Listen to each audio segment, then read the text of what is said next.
जय श्री कृष्ण। समस्त भक्त जनों को माघ मास के शुक्ल पक्ष की पावन जया एकादशी की हार्दिक शुभकामनाएं। प्रिय दर्शकों, आज हम इस पावन अवसर पर जया एकादशी से जुड़ी संपूर्ण शास्त्रीय जानकारी आपके समक्ष रखने जा रहे हैं।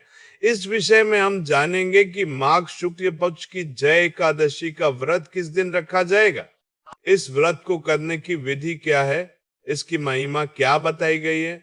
साथ ही यह भी बताया जाएगा कि इस दिन क्या ग्रहण करना चाहिए और किन कर्मों से विशेष रूप से बचना चाहिए, क्योंकि शास्त्रों में कहा गया है कि कुछ कार्य ऐसे होते हैं जिन्हें करने से इस पुण्य तिथि पर भी पाप का संचार हो जाता है। प्रिय भक्तों, यदि यह जानकारी आपको तनिक भी उपयोगी लगे तो कृपया इसे अपना स्नेह प्रदान करें और भगवान श्रीमन नारायण जी की कृपा प्राप्ति के लिए कमेंट बॉक्स में जय श्रीमन नारायण अवश्य लिखें। अब विषय की ओर बढ़ते हैं। माघ मास स्वयं में अत्यंत पुण्यदायी माना गया है। इस माह की प्रत्येक तिथि का अपना विशेष महत्व है। माघ शुक्ल पक्ष में बसंत पंचमी, तृतीया, पंचमी, अष्टमी, नवमी तथा एकादशी सभी तिथियां साधना और पुण्य अर्जन के लिए श्रेष्ठ मानी गई है।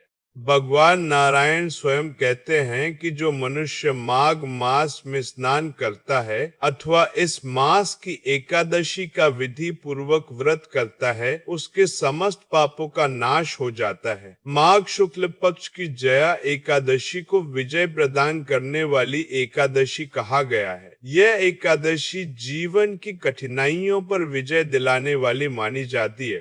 जो साधक श्रद्धा और नियम पूर्वक इस दिन भगवान विष्णु का पूजन करता है, शंख से अभिषेक करता है और रात्रि जागरण करता है, उसके संचित पाप नष्ट हो जाते हैं और जीवन में सकारात्मक परिवर्तन आने लगता है। शास्त्रों में वर्णन मिलता है कि इस एकादशी का पुण्य प्रभाव हजारों यज्ञों के फल के समान माना गया है।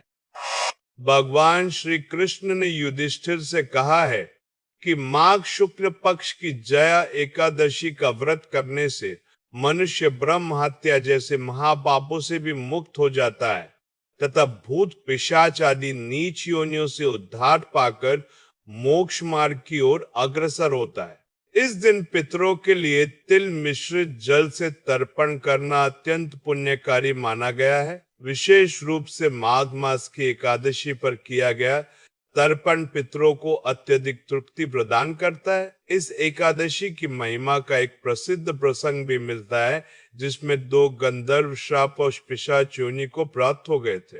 अज्ञानवश उनसे जया एकादशी का व्रत और रात्रि जागरण हो गया। इस व्रत के प्रभाव से द्वादशी के दिन उनका श्राप समाप्त हो गया और उन्हें पुनः दिव्य स्वरूप की प्राप्ति हुई। इससे यह स्पष्ट होता है कि जब अनजाने में किए गए व्रत से इतना बड़ा फल प्राप्त हो सकता है, तो जो व्यक्ति श्रद्धा और संकल्प के साथ इस व्रत को करता है, उसके पुण्य का अनुमान लगाना भी कठिन है। अब प्रश्न उठता है कि इस व्रत को कैसे किया जाए। शास्त्रों के अनुसार जया एकादशी के व्रत की तैयारी दशमी तिथि से ही आरंभ हो जाती है।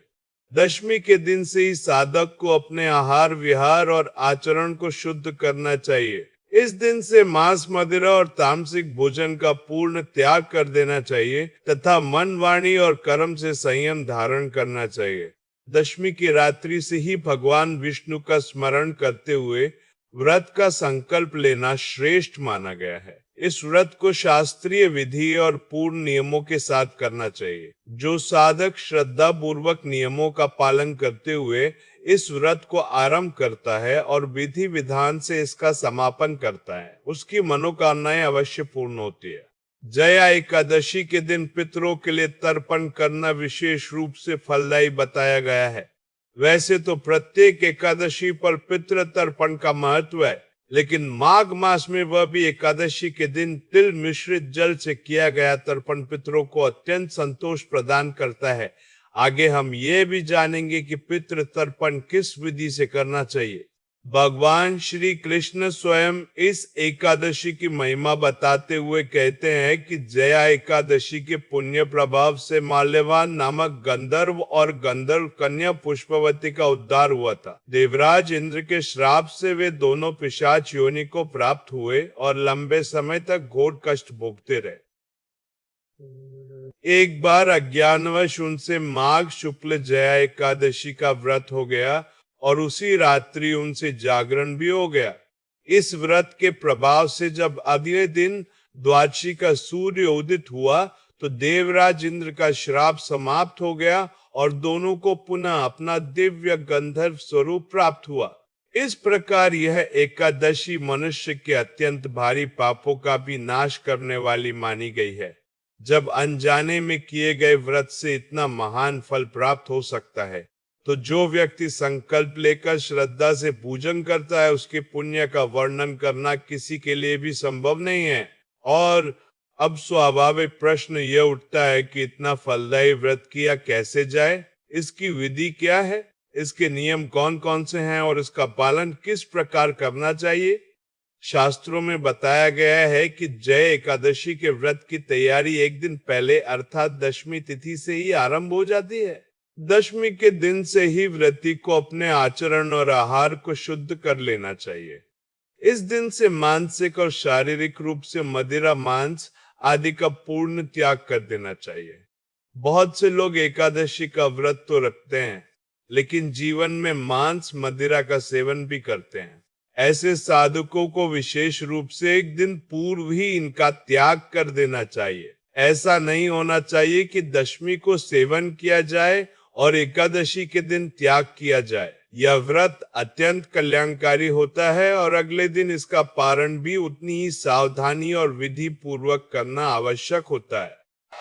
पारण के दिन साधक को प्रातः सूर्योदय से पहले उठना चाहिए। उठकर स्नान आदि करके स्वच्छ और पवित्र वस्त्र धारण करें। इसके पश्चात भगवान नारायण का विधि विधान से पूजन करें और फिर पारण की प्रक्रिया को आरंभ करें। यहाँ यह बात विशेष रूप से समझने योग्य है कि पारण की पूजा और विधि अत्यंत महत्वपूर्ण मानी गई है। शास्त्र स्पष्ट रूप से कहते हैं कि चाहे आपने एकादशी का व्रत कितनी ही निष्ठा, नियम और संयम से क्यों ना किया हो, यदि पारण सही विधि से नहीं किया गया तो व्रत का संपूर्ण फल प्राप्त नहीं होता। अब पारण के मूल नियमों को संक्षेप में समझ लेते हैं। शास्त्रों के अनुसार यदि एकादशी के अगले दिन द्वादशी तिथि हो तो पारण उसी द्वादशी में किया जाता है, लेकिन द्वादशी के आरंभ के पहले 6 घटी अर्थात लगभग 2.5 घंटे का समय हरिवासर काल कहलाता है। यह समय व्रत के लिए माना गया है। इस काल लगभग 2.5 घंटे का पारण के लिए नहीं। इस वर्ष जया एकादशी का व्रत किस दिन किया जाएगा? वर्ष 2006 में माघ मास के शुक्ल पक्ष की एकादशी तिथि का आरंभ 29 जनवरी को सायंकाल लगभग 4:45 पर हो रहा है और यह तिथि 29 जनवरी को दोपहर 1:45 तक रहेगी। इस प्रकार 45 जनवरी को सूर्योदय के समय एकादशी विद्यमान रहेगी। इसलिए शास्त्र अनुसार जया एकादशी का व्रत 1 जनवरी को करना उत्तम और श्रेष्ठ माना जाएगा। एक महत्वपूर्ण बात यह भी ध्यान रखने योग्य है कि एकादशी पर चावल ना खाने का जो नियम है वह एकादशी तिथि के आरंभ होते ही लागू हो जाता है, अर्थात 28 जनवरी को सायंकाल 4:45 के बाद से ही चावल का सेवन वर्जित माना जाएगा। और जोश तो प्रॉफिट यह नियम केवल व्रती के लिए ही नहीं बल्कि सामान्य जन के लिए भी लागू होता है। इसलिए इस समय के बाद चावल का सेवन नहीं करना चाहिए। और 29 जनवरी को गुरुवार का दिन है जो स्वयं ही अत्यंत शुभ माना गया है। इस दिन प्रातः सूर्य उदय लगभग 7:15 पर होगा। सूर्य उदय के पश्चात 7:15 से 8:15 सब तक का समय एकादशी पूजन, संकल्प और आराधना के लिए विशेष रूप से शुभ और कल्याणकारी रहेगा।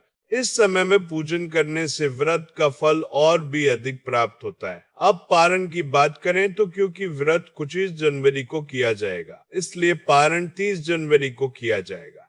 30 जनवरी को द्वादशी तिथि रहेगी। साथ ही भीष्म द्वादशी और प्रदोष व्रत का संयोग भी रहेगा। यह दिन शुक्रवार का होगा। पारण के लिए इस दिन प्रातः 8:50 से 10:15 तक का समय विशेष रूप से शुभ माना गया है। यद्यपि पारण इस समय के बाद भी किया जा सकता है, लेकिन यदि शुभ मुहूर्त में किया जाए तो उसका फल अधिक होता है। अंत में एक आवश्यक बात और स्पष्ट करना आवश्यक है। इस एकादशी को लेकर भद्रा का भ्रम फैलाया जा सकता है। वास्तव में भद्रा का आरंभ 22 जनवरी की रात्रि में होगा और यह 19 जनवरी को दोपहर लगभग 1:50 तक रहेगी। लेकिन इस भद्रा का जया एकादशी के व्रत पूजन या पारण पर कोई भी नकारात्मक प्रभाव नहीं पड़ता। इसीलिए भद्रा को लेकर भयभीत होने या व्रत छोड़ने की कोई आवश्यकता नहीं है। यही कारण है कि सही शास्त्रीय जानकारी का प्रसार अत्यंत आवश्यक है। आप सभी से निवेदन है कि इस जानकारी को अधिक से अधिक लोगों तक पहुंचाएं ताकि भ्रम फैलने से पहले ही उसका नाश हो सके। राधे राधे, जय श्री कृष्ण। जया एकादशी के इस पावन प्रसंग के दूसरे भाग में आप सभी का पुनः हार्दिक अभिनंदन है। जैसा कि हमने प्रथम भाग में जया एकादशी की तिथि, शुभ मुहूर्त और इसके महात्म्य के विषय में विस्तार से चर्चा की, अब हम इस चर्चा को और भी अधिक गहराई और शास्त्रीय सूक्ष्मता के साथ आगे बढ़ाते हैं ताकि आपकी व्रत साधना पूर्णतः सफल हो सके। शास्त्रों में जया एकादशी को सर्व पाप प्रणाशिनी और मुक्ति प्रदायिनी कहा गया है। माघ मास की इस पावन बेला में जब सूर्य देव उत्तरायण में होते हैं, तब एकादशी का व्रत करना अनंत गुना फलदायी हो जाता है। भगवान श्री विष्णु के पूजन की सूक्ष्म विधि को समझते हुए यह जानना आवश्यक है कि एकादशी के दिन पंचामृत अभिषेक का क्या महत्व है। यदि आप घर पर पूजन कर रहे हैं तो भगवान की प्रतिमा को दक्षिणवर्ती शंख में जल और दूध भरकर अभिषेक कराएं। ऐसा माना जाता है कि शंख में साक्षात लक्ष्मी का वास होता है और शंख से किया गया अभिषेक दरिद्रता का नाश कर सौभाग्य की वृद्धि करता है। इस दिन भगवान को पीले पुष्प, विशेषकर गेंदे के फूल और पीले फल जैसे केला या आम अर्पित करना अत्यंत शुभ होता है। साथ ही केसर मिश्र चंदन का तिलक भगवान को लगाएं और स्वयं भी धारण करें। इस व्रत की महिमा का एक और पहलू ये है कि ये केवल मनुष्य योनि तक सीमित नहीं है, बल्कि ये प्रेत योनि से भी मुक्ति दिलाता है। जैसा कि हमने माल्यवान और पुष्पवती गंधर्व के प्रसंग में सुना, उन दोनों ने हिमालय की वादियों में अत्यंत कष्ट सहा था। वहां न उन्हें अन्न मिलता था, न जल, और ठंड इतनी थी कि उनके दांत किटकिटाते रहते थे। माघ शुक्ल एकादशी के दिन उन्होंने केवल पीपल के वृक्ष के नीचे बैठकर प्रभु का स्मरण किया। अनजाने में हुआ वह उपवास और रात्रि भर ठंड के कारण हुआ जागरण उनके पिशाच रूपी शरीर को जलाकर भस्म कर गया। जब अगले दिन द्वादशी का उदय हुआ तो वे दिव्य देह धारण कर स्वर्ग की ओर प्रस्थान कर गए। इससे यह संदेश मिलता है कि प्रभु भाव के भूखे हैं। यदि कोई संकट में भी प्रभु का नाम लेता है तो उसकी मुक्ति निश्चित है। एकादशी के दिन दान का भी विशेष विधान है। इस दिन तिल का दान, स्वर्ण दान या अन्न दान करने से व्यक्ति के पितृ तृप्त होते हैं। हमारा समाज में बाद में जबी गांव के कद्देगे और संकट में कदने। विशेष रूप से माघ मास में तिल का उपयोग 6 प्रकार से करने का निर्देश है। तिल से स्नान, तिल का उपटन, तिल का तर्पण, तिल का भोजन, पारण के बाद तिल का हवन और तिल का दान। जया एकादशी पर तिल मिश्रित जल से पितरों को अर्घ्य देने से वे 7 पीढ़ियों तक संतुष्ट रहते हैं और अपने वंशजों को सुख समृद्धि का आशीर्वाद देते हैं।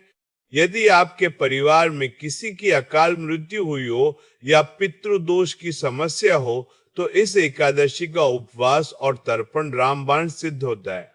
व्रत के नियमों की कठोरता को समझते हुए यह ध्यान रखें कि एकादशी के दिन दातुन या ब्रश करते समय इस बात का ध्यान रखें कि वृक्ष की टहनी न तोड़े। जो व्यक्ति इस दिन सोता है उसके पुण्य क्षीण हो जाते हैं। इसलिए दिन में शयन वर्जित है। यदि स्वास्थ्य ठीक न हो तो केवल तभी विश्राम करें। रात्रि में भजन कीर्तन करते हुए समय व्यतीत करना चाहिए। विष्णु सहस्त्र नाम का पाठ इस दिन साक्षात वैकुंठ का द्वार खोलने के समान माना गया है। पारण के विषय में एक और महत्वपूर्ण जानकारी ये है कि पारण हमेशा शुभ समय में ही करना चाहिए। यदि द्वादशी तिथि बहुत कम समय के लिए हो तो सूर्योदय के बाद तुरंत पूजन कर पारण कर लेना चाहिए। पारण के समय जो भोजन बनाया जाए वह अत्यंत सात्विक हो। उसमें मूली, बैंगन, मसूर की दाल, साग और शहद का प्रयोग नहीं करना चाहिए। पारण के भोजन में सबसे पहले भगवान को भोग लगाएं और फिर स्वयं ग्रहण करें। जया एकादशी के पारण में जैसा कि बताया गया है कि गाय का दूध उत्तम है। यदि वो उपलब्ध न हो तो तुलसी पत्र और जल से व्रत खोलना चाहिए। इस एकादशी को जया इसलिए भी कहा जाता है क्योंकि यह साधक को अपनी इंद्रियों पर जय प्राप्त करने की शक्ति देती है। जो व्यक्ति इस व्रत को श्रद्धा से पूर्ण करता है उसे न केवल इस लोक में यश और वैभव प्राप्त होता है बल्कि अंत समय में उसे यमराज के दूतों का भय नहीं रहता। भगवान विष्णु के पार्षद स्वयं उसे विमान में बिठाकर विष्णु लोक ले जाते हैं। माघ मास की यह पावन तिथि हम सभी के लिए आध्यात्मिक उन्नति का एक महान अवसर है। भगवान लक्ष्मी नारायण आप सभी की श्रद्धा स्वीकार करे और आपके जीवन के अंधकार को मिटाकर उसे भक्ति के प्रकाश से भर दे। आशा है कि जया एकादशी के विषय में यह द्वितीय पाठ आपकी आध्यात्मिक जिज्ञासा को शांत करने में सहायक होगा। इसी श्रद्धा और विश्वास के साथ प्रभु की भक्ति में लीन रहे। जय श्री राधे कृष्णा, जय श्रीमन नारायण।